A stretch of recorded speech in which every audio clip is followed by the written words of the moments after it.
Thank you very much for coming back to watch our YouTube channel. My name is Jethro, and today I'll be sharing on something that is very important to the survivor of any relationship, be it as a man or a woman. I'll be talking to you today on the topic, how to win the heart of a man, how to win the heart of your man. Now, when it comes to talk for men, I know women have so many things at the back of your mind. For instance, they believe a man is rock solid. It's like a rock that you cannot penetrate. A man is like a rock that you cannot change. Anything he set his heart to do, so be it. He's uncorrectable, he's rigid, he's full of ego. You know, so many women with so many opinions about women. But when you ask women, what do we think about ourselves? We just simply tell you we are men and that is how God made us. But sincerely speaking, no matter how rock solid we are as men, our heart is still tender enough for a woman who knows how to penetrate into the heart of that man. And that is what this video is all about. I will be teaching you in 10 different steps on how you can penetrate and win the heart of your man. I understand that so many ladies out there, wives out there, are spending their hard-earned money buying different African magic, so, you know, these are the days of Karamanta, of all manners. I was talking to a woman, counseling a woman some months back, and she told me how in the course of trying to better her sexual life, she had to go online looking for things she could use, things she could learn to make her sexual life better. And she stumbled on this Telegram channel where they were selling all manners of things, pussy sweet, breast sweetener, all manners of things that you rub on your body, you put on your private part, that when a man touches or have a feel or smell, the man becomes Mario and the man cannot go elsewhere. So I'm here to teach you. You don't need to spend your money on all of that. Simple wisdom that you can apply that will make a man become so loyal to you, that can make the heart of a man open up to you, and you can actually be the queen in her heart 24 hours, 52 weeks. Okay, number one, know his purpose and throw yourself in it to support him. Know his purpose and throw yourself in it to support him. Many of our wives or ladies don't actually understand that a man is project driven. Or you can call him a man is purpose-driven, project-driven.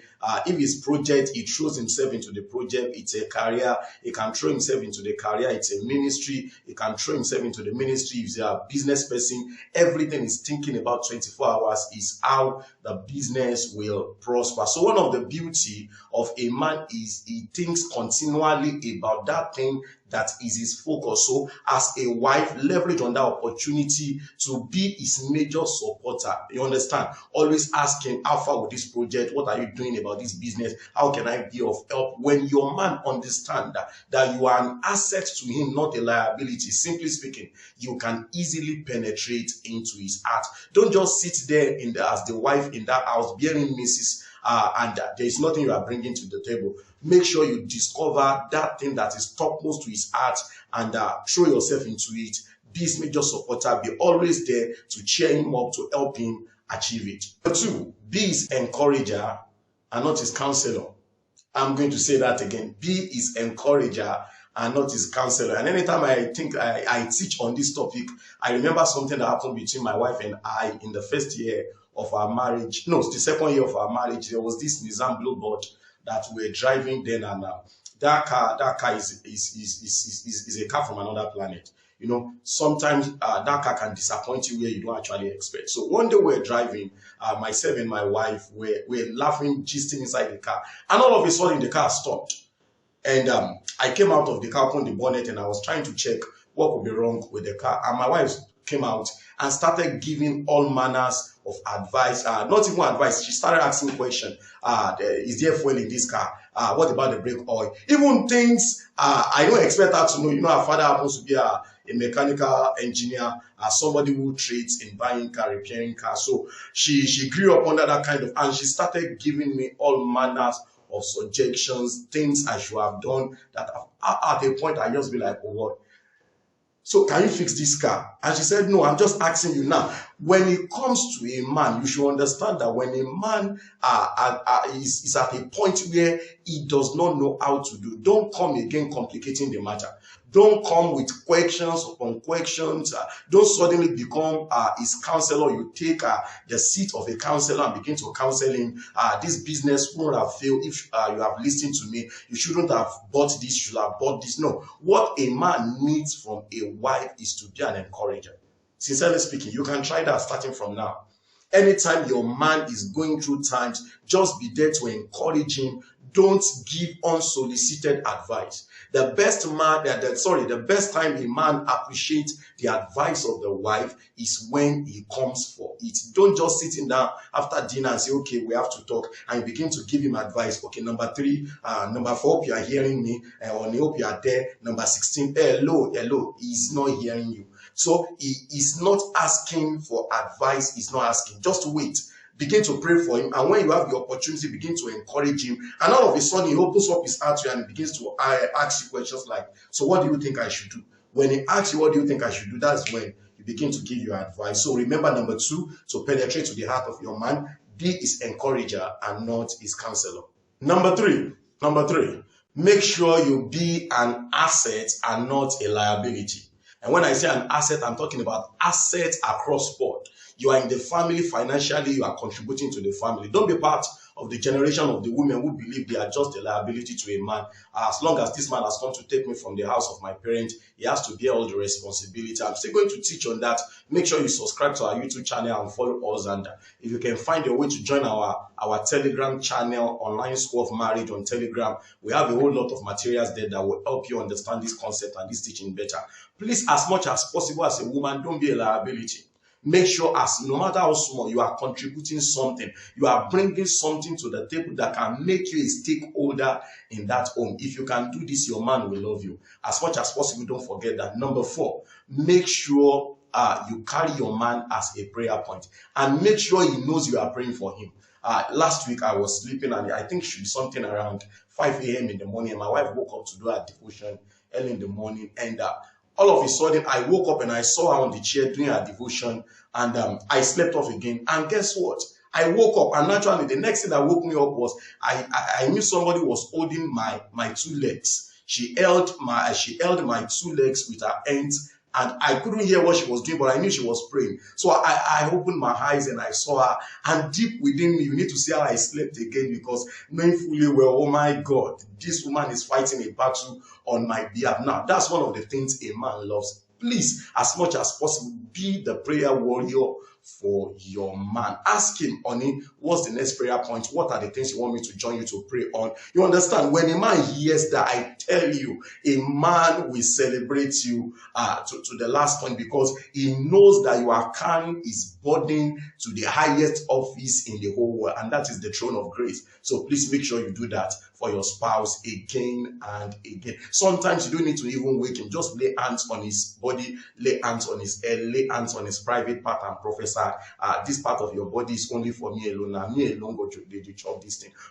Don't let that, you get it. But just do all manners of things. Pray for him. You understand? You are cooking, pray on his food. You are getting his clothes ready to travel. Lay your hands, pray on it. Let this man know you are his prayer point. And don't forget to also be the seer. Now, one of the things that happens as you pray for your spouse, you begin to see things. You understand? When you become the seer for your husband, sincerely speaking, the man will love you. I remember a family some years back, something was going to happen to one of the children. It was the wife that saw it. So told the husband trivialized it, and the whole thing happened.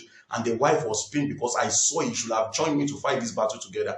Guess what? Next time the wife saw another thing, the man was there to support. So make sure you be the prayer warrior, and make sure you be the seer also as well. And please let me add this caveat to it, that you are seeing your family, that you are praying for your husband, and God is revealing things to you, does not mean you should take over the leadership seat in that family. Please be very careful.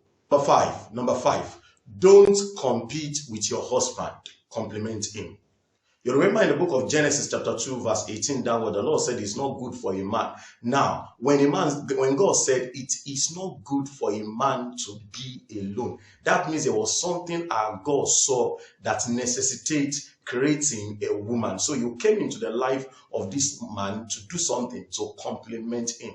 That means there is something that this man cannot do for himself that only you can actually do for him. So as much as possible, make sure you compliment him, not to become is competitor. For example, possibly your salary is a bit higher than that of your husband, and because of that, you could afford a whole lot of things. So all of a sudden, you just wake up and tell your husband, I have to travel to Dubai for vacation. And your husband is like, oh, what's going on here? And why the mind is thinking, because you have the means, you have processed the visa and off. You are off to Atlanta, or you are off to anywhere you want to go. It is wrong. Compliment him. Don't create a situation for him where the man begins to think, oh, I'm not mismarried. Don't come to a point where you begin to compete with him. He bought a land. You understand, the next thing you two want to buy a land. He bought a car, you two are trying to he bought 2020, he bought 2018 model, you are trying to borrow money to also buy 2019 model. No, that's not marriage. That has become a football game. Remember, a man wants someone who can complement him, who can bring something to the table to become a stakeholder. So learn to complement your man and not to be a competitor. 6, don't try to outdo the ex of your spouse. Just be you. I love this. I love this. And I've seen so many wives make this mistake, even ladies in courtship. I've seen so many ladies in mistake make this mistake. Now, you are in a relationship with this guy, you are married to this man, and then all of a sudden you began studying the ex. Okay, the ex dressed this way, she talks this way, she eats this way, she does things this way, and all of a sudden you try to start behaving like the ex. Now, I hear a lady say, because he always talks about the ex, and so I began understanding the ex. No, you are getting it wrong. Now, this man came to you because there is something he saw in you and he believed in you. When you begin to compete with his ex, you are going to lose your originality. Are you getting me? So don't try to be his ex. Don't try to talk like his ex. Don't try to use the same perfume the ex uses. Don't try to use the same attachment. Are you getting me? Don't try to compete with anybody. Be real. Be real. Be yourself. You see, your originality is what will set you on the cutting edge and makes your man come for you again and again. Even if your man has told you about his ex in the past, please, as much as possible, don't try to compete with his ex. Just be you. Number 7. The 7th thing I will advise that you do to win the heart of your man is this one looks African. Make sure you know how to touch the mouth of your husband. Know how to touch the mouth of your husband. And this is one thing that if you know how to do, it will really help you. But it's highly unfortunate that these are noodles generation, chicken and chips, pizza and juice. Now, let me tell you the truth. This man might be eating that while you are in courtship, but when he gets married, all of a sudden, you suddenly discover that he's not ready to eat pizza again. He wants real meal. This is a guy from Anambra, for God's sake. And you were giving him beverages and he was drinking it in love, eating your biscuit in love. Now you are married and he's beginning to ask you for akpu, he's beginning to ask you for gari. And because you don't know how to make the kind of gari they eat in Anambra, you went and bought this white gari and you made it, and the man is just touching this thing. That way is the owner of this ebo. This is not the way we eat gari or akpu in our home place. Now, please, as much as possible, I do tell wives when I'm talking to couples that there are that you should make sure that you know at least how to cook outside your local or your cultural meal. For instance, you are somebody from Ondo State and the only soup you know how to cook is Ondo soup. Now, you are wrong. You must know how to cook at least 3 other types of meals from 3 different cultures. You must know how to cook local dishes. You must know how to cook international dishes. You must know how to cook intercontinental dishes. But the only problem with so many wives is that it is this ewedu alone that they know how to cook. Even if your man loves it, somebody might come visiting you, and this person wants to eat something, or you want to give people a treat in your family, and all of a sudden, you don't know what to do. Now, I know somebody is thinking, don't worry, Pastor Jethro, we go hire a caterer. Okay, what about the day your husband asks for that? You go and get a caterer. As much as possible, you should know how to cook good meal. Ask a man, they will tell you the meaning of good meal. I was speaking somewhere last weekend, and I was asking the guys there, what are the kind of things you expect a woman to cook for you after a very terrific day at work? And they said, I want to get home and make something possibly solid. If I'm eating rice, there are so many things to garnish the rice. And I said, what about you get back home? And your wife is telling you, I'm sorry, we had a very turbulent day at work, so can you just help me manage these chips and juice? Oh, you need to see how some guys revolted in that meeting. Now, it is true that the 2 of you went to work, so you must be able to devise mechanism in your home that even you went to work, you are so busy. But there should be things that you must have put in place in your house, like deep freezer, that can help you keep some things that you can cook as fast as possible. Then, apart from knowing how to cook, I would strongly also advise that you know how to serve a man. No, don't come with wonderful meal but poorly served. I'm going to say that again. Don't spend hours cooking wonderful meal, but you now serve it in a poor way. You now carry the semo and the soup in your hands. You should get a tray. How much is a tray? Less than 1,000. You understand? Depending on the kind of tray that you want to buy. Actually, there are trays that sells for as much as 15,000 naira per tray. These are executive tray that when you carry, your husband feels like a king. So you place the food there, you put the rice apart, put the stew apart, put the plantain apart, put it in a tray, or you dish it inside different coolers, and you bring it to the dining table. If you don't have a dining table yet, you bring it and put it on the stool before the man, and the man will feel like a king. Don't serve your husband as if you are serving bingo. I'm going to say that again. Don't serve your husband as if you are serving bingo. Serve him like a king. Number 8.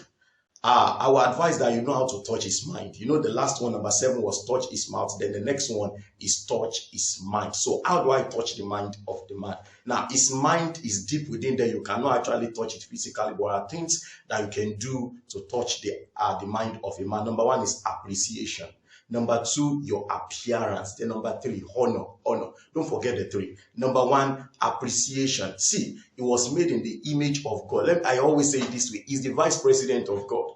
Not Lucifer, not angels. Angels, Lucifer were not even created in the likeness and the image of God. It was a man that was created as the image of God, and that is one of the reasons why the devil is really after him. Now, sincerely speaking, you must know how to appreciate your man. He dresses to go to the office, appreciate him. He comes back home, appreciate him. You are in the place of work, send SMS to him. You understand? Just drop a picture on your WhatsApp status celebrating your man. He sees it. A man, he's rock solid. He behaves as if he did not see anything. But at least you are contributing something to his emotional bank. Every one of us have what I call emotional bank that you can invest into again and again. One of the reasons why people are fighting their marriages and it becomes very hard to solve is because they have run the emotional bank very empty. So appreciate him. Say something nice. You are in the 7th heaven having sex. When you finish sweating, tell him, oh my husband, you did well. You are the best husband. God bless you. God bless this machine of yours is delivering proper. You understand what I'm talking about? Appreciate him. He's eating your meal. Appreciate him. Just say something nice to him. Then the next one is your appearance. Know how to dress in such a way that your man will always be proud of you. You are not at home, or possibly it's in the place of work, and because you dress so nice, there are some of those pictures. He can take the phone and begin to flip through the phone, and he's smiling, and the colleagues are asking him, why are you smiling? And he said, don't worry, you understand? You know how to use your dressing to capture the attention of your man. Sometimes my wife dresses, I just call her on video call as if there is something urgent. Actually, it's urgent, and I just greet her. So how do you do? I say, okay, so you said there is something urgent. I said, no, I just wanted to see that here again. And she laughs. Now, see, it is because she did something that actually penetrated deep into my mind. Then the last one under this is honor a man. See, a man is created in the likeness and the image of God. He thrives in an environment of honor. So he comes back home and you are watching movie, and you still continue watching your movie and you did not even greet him. Or you greeted him and, oh, honey, you are welcome. You're welcome. How was your day? And you continue doing what you are doing. Oh, you are wrong. Give him a sign that the king is back home. Rise from where you are cooking or where you are lying down. Or give him, how was your work? How was the place of work today? These are signs of honor. Number 9, touch is powerhouse. Don't forget the 3 touches we've talked about. We talked about touch is mind. We talked about touch is mouth. Then touch is powerhouse. There is this powerhouse in between the legs of your husband that you must know how to touch. And that you can only touch that by being this romantic woman. And for you to be this romantic woman, you must know how to use your dressing well. There are 3 types of dressing I advise every woman should have in their wardrobe. Number 1, the primary dress. The primary dress talks about the clothes that you wear in your bedroom. That even when your husband is angry, wearing those clothes make his head go somehow. His network shuts down and is trying to grab you in the room, in the bedroom. You understand? These are clothes that you should go and buy such clothes. You understand? No matter how spiritual you are, you should have this kind of clothes in your armory. I call them sexual armory. Things that you need for your inner chambers. Then the next one is secondary clothes. These are clothes that you wear cooking at home, attending to visitor, lying down in the sitting room, in the living room. You understand? Visitors can come and they can meet you dressed that way. You are not looking old. You are still looking decent, that even when your husband is seated, you still look nice. Are you getting? You know that you are tying a wrapper around your breast and you are doing everything laba laba in the house. You get me? Then the third one is the tertiary clothes. These are clothes that you wear to work, you wear to church, you wear to social gatherings. Now, it's highly unfortunate that many of us dress well to work, but when we come back home, we look old. Our boss in the office look at us, especially for those of us, ladies using wig. You use your wig to the place of work, and your boss, your colleagues look at you and they appreciate you. But when you get back home, in the name of it, you remove, which must be, you remove the wig, and as you put it down, there is this lamola, Yoruba people know this lamola, this hair that you have plaited, and your head is looking somehow, and the man is just like, so how did I get married to this woman? Now, I always advise for those of us that use wig, please don't make it something prolonged, because a man loves variety. If you are using wig and every evening till the following morning is looking at this same thing again and again, it does not go well, or it does not do well for a man. So you know how to touch its powerhouse, be available for a sexual escapade. You understand? You are this woman that is a terrific lady on the bed. You are not a cadaver that you are closing your eyes, holding your fist, and the man is sweating on you, and you are not even engaging. You understand? You are this Christian lady that when your man is having sex, this 17 years in marriage, it has been on the same bed, in the same room, with the same style. You are not doing well. Once in a while, change stadium.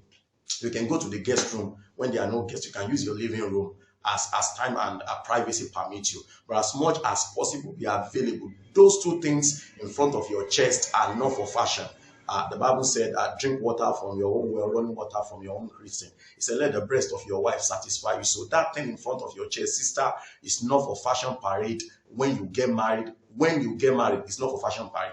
During courtship, you can do all manner of parade with it, but immediately you get married, the man must begin to grab his copy now, immediately, anywhere, anytime. So you must be available to touch his powerhouse and do it very well. Let's go to number 10. For this video, know how to switch role. That's point number 10. Know how to switch role. Now, I always say to wives that there are 4 roles that you have as a wife. You are a friend to your husband. You are a queen to your husband. You are a mother to your husband. You are a wife to your husband. Now, sincerely speaking, you must know when each of these 4 roles are needed. There are times he needs you as a friend, not as a wife. That's when you become playful, you understand? There are times he needs you as a wife. That is when it gets romantic. There are times he needs you to play the role of his mother. That is where you begin to give counsel when he asks for it, or when the atmosphere is properly set for it. And there are times he needs you to behave as a queen. You remember King Ahasuerus in the book of Esther, chapter 1, chapter 2. The man had just thrown a very powerful banquet, and he needed the queen in her wife to come and parade before the delegates. You understand?